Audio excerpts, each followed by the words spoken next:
Greetings. Here's your critique for your first project. We're looking at Kirsten Mace, Morgan Newhouse, and Hannah Blomstead. In this video, we'll start with Kirsten. Hinckley, Minnesota. I haven't been there in a while. Well, a couple years maybe. This town has changed tremendously since when I first started going through it. So, anyways. Looking at your project, we have our first selfie here, and looks like your typical, profile picture or something like that. Just the face, the identifying features, and a fairly neutral background. And we don't get a lot of information from it, and that's pretty much what we're going for in that first image. So the next one we have here is much more dramatic. I really like the lighting in this. I think it's well done, well thought out, dramatic, such an interesting shadow, like these little lines that shoot off from it, and nice exposure. It looks like I'm going to guess probably played with some filters here. Looking at up here at the top. Maybe the filters created some of that effect too, for all I know. I don't know. But I like this image. It's strong, it's dramatic. The interesting thing about it is it really doesn't give me much insight into you. It's just this sort of, you can almost insert any person in here, and I don't think it would really change per se what the image means.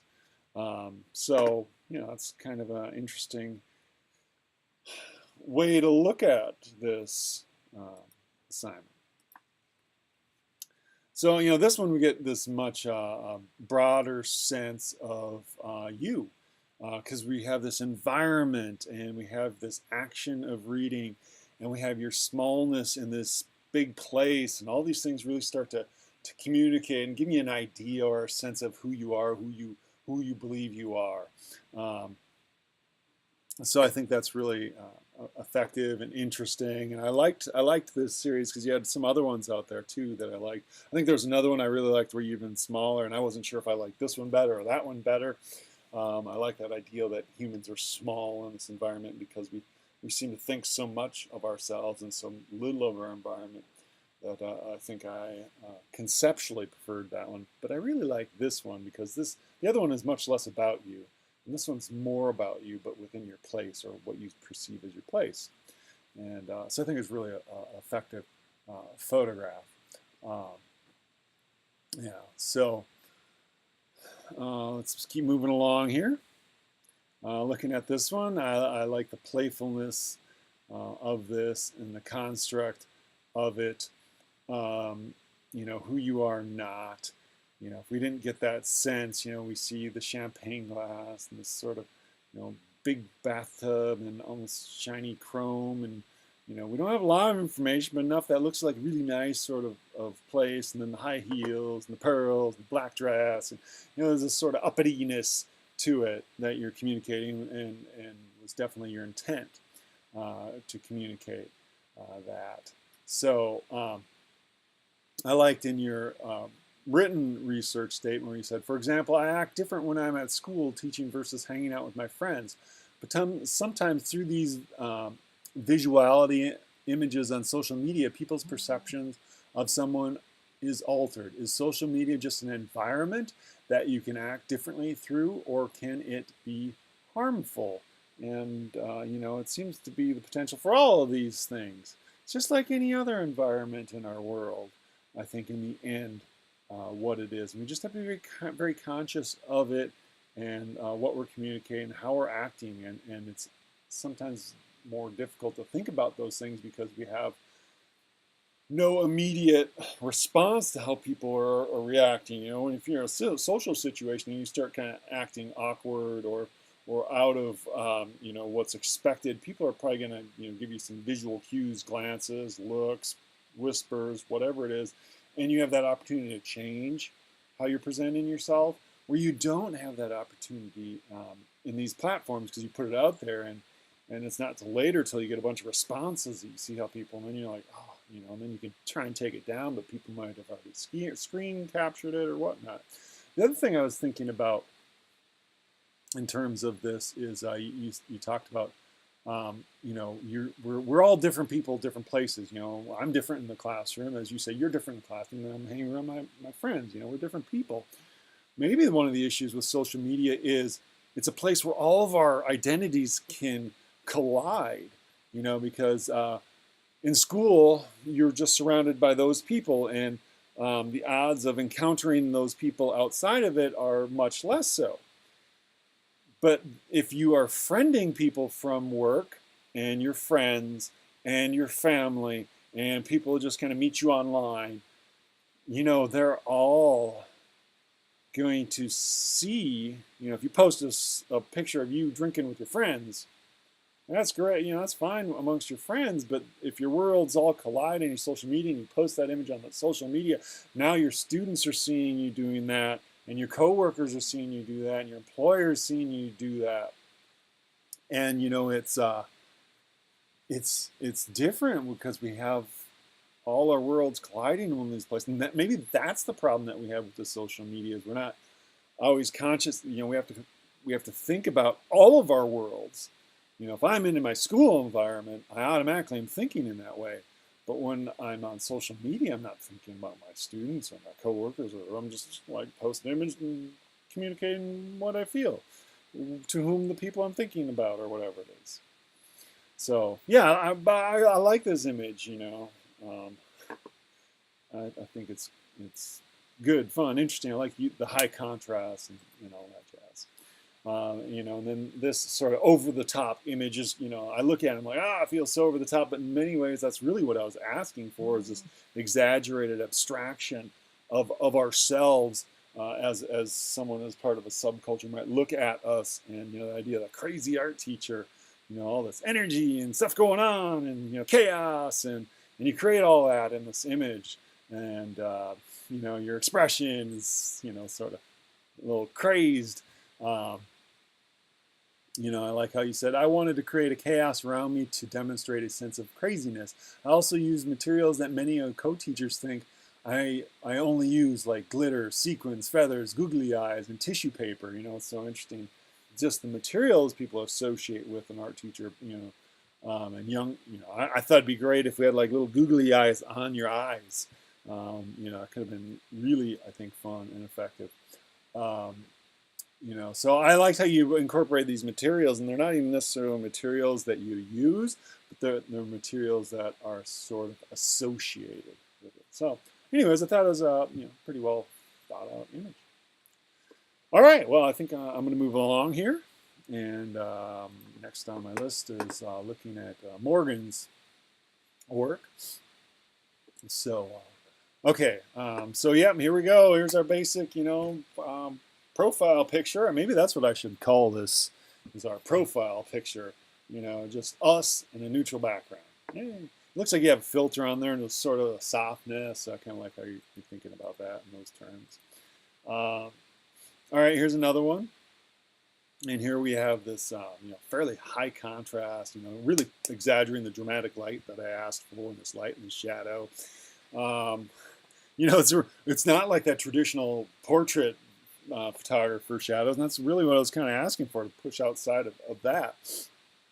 You know, not nice soft lighting, kind of harsh lighting, and really kind of like it. You know, the shadow here that's created on your face, almost a little awkward, and it's really kind of exaggerated as you found this filter that pushed this contrast, and it really becomes, you know, kind of interesting. But it's a nice photo. I like the textures, and, you know, things moving around it, so I think it works out pretty well. All right, and then here we have another one. You can see this nice soft sort of filter. This one, you know, just, I don't know. I think people tend to react more positively to like higher contrast images, and this one has a softness, and it's probably like this old-time filter that was used on it. And one of my things like, oh, would it look better with more contrast, and it probably would have more pop to it, but it doesn't necessarily mean it's better, you know, when you're thinking about the mood or what you want to express.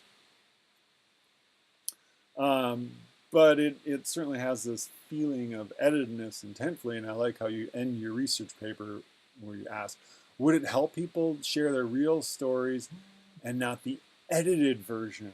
And I thought that was an interesting use of term, because it's, all of our stories are edited in some way, shape, or form, either by ourselves or by others.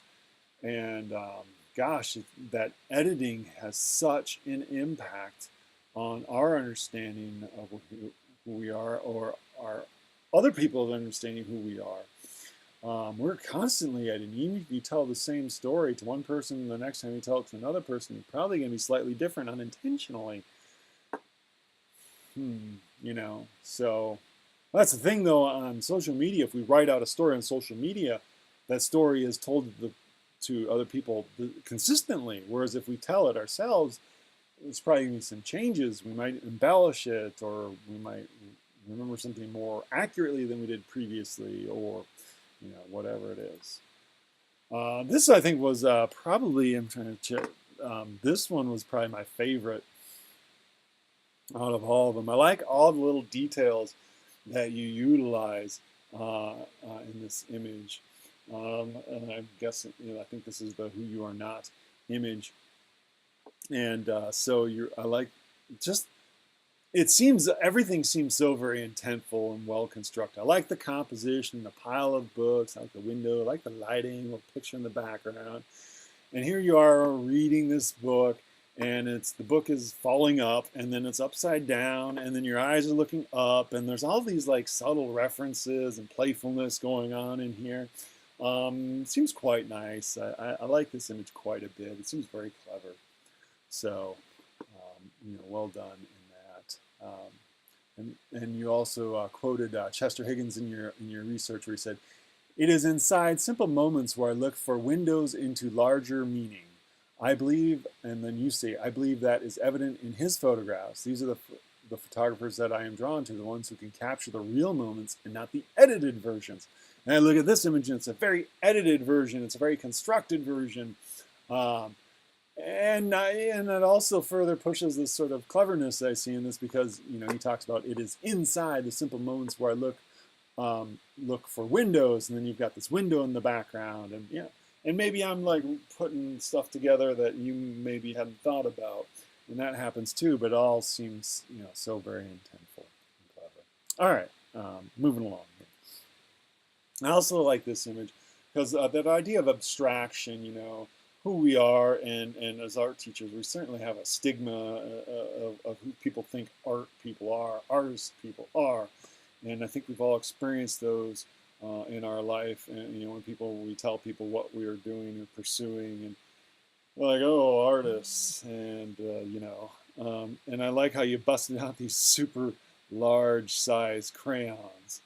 Overly exaggerating them. Crayons are an abstraction.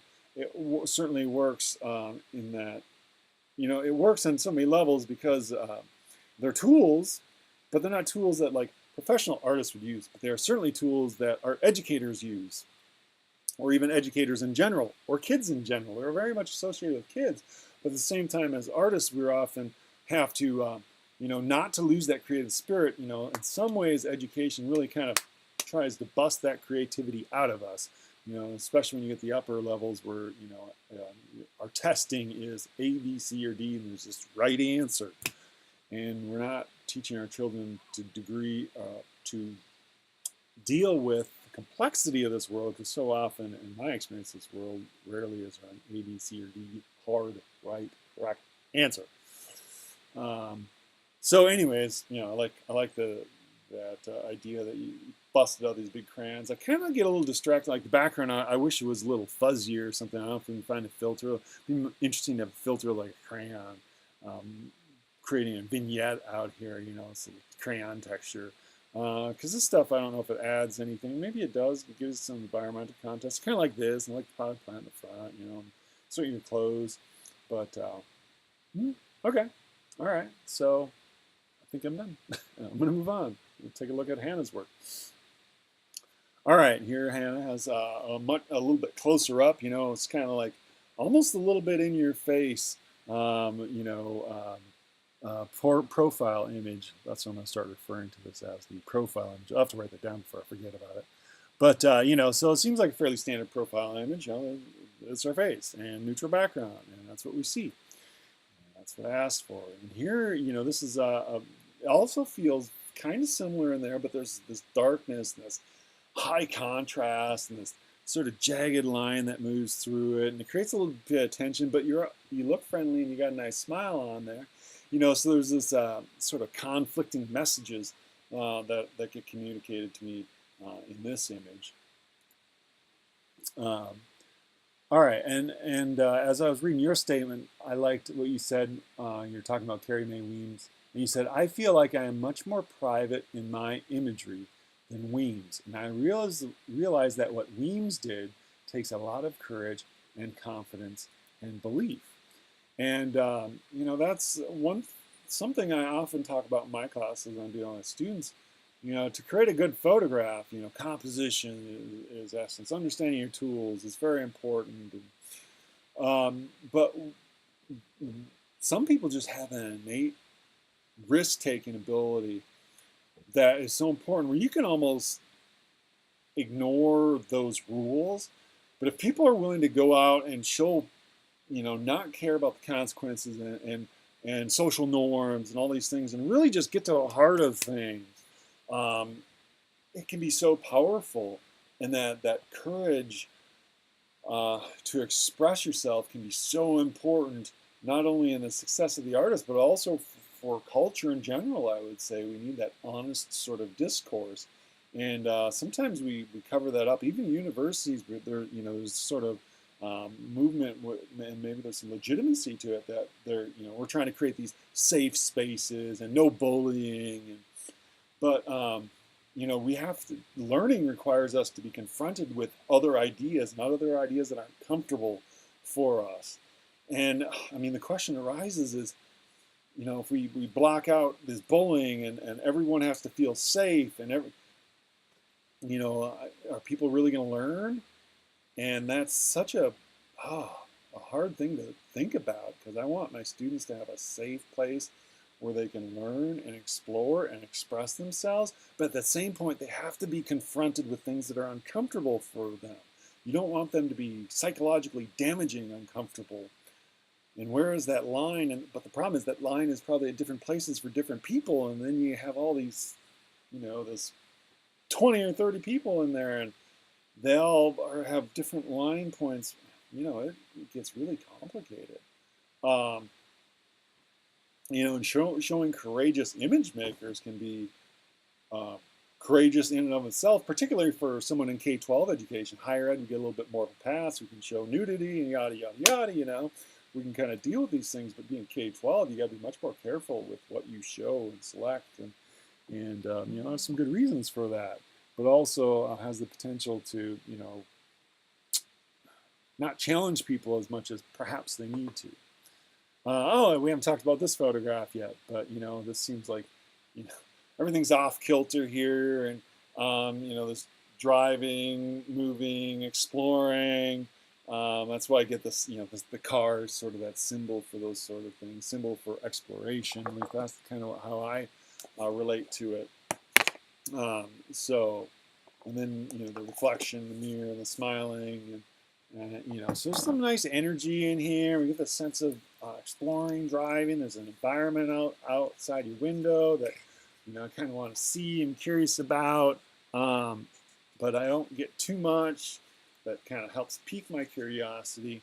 It also feels kind of like an image I kind of see a lot of. That if you're having friends traveling with this sort of travel imagery, and so I think this is the who you are not image, right? So yeah, all right. Let's move along. Oh, no, this is your who you are not image. Sorry, this is your one in the environment. Yeah, you're not an angry person. Yeah, I remember seeing that post. All right, so. And here we have this sort of rage, and I like your hand, your placement of your hand. I like, again, this close-up, and this, it puts me right in that space of that sort of rage that you're exhibiting. All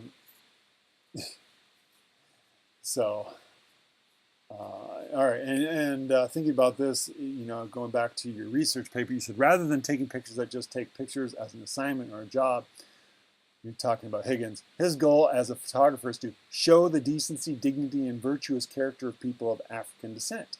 He isn't looking to exploit them or invade their privacy, and that's what makes his work different, even though he has similar subjects. And those subjects that you're referring to are, of course, the imperial transcultures, and looking at the idea of the Congo and how Africa has been exploited. That has nothing to do with this image, I'm sorry.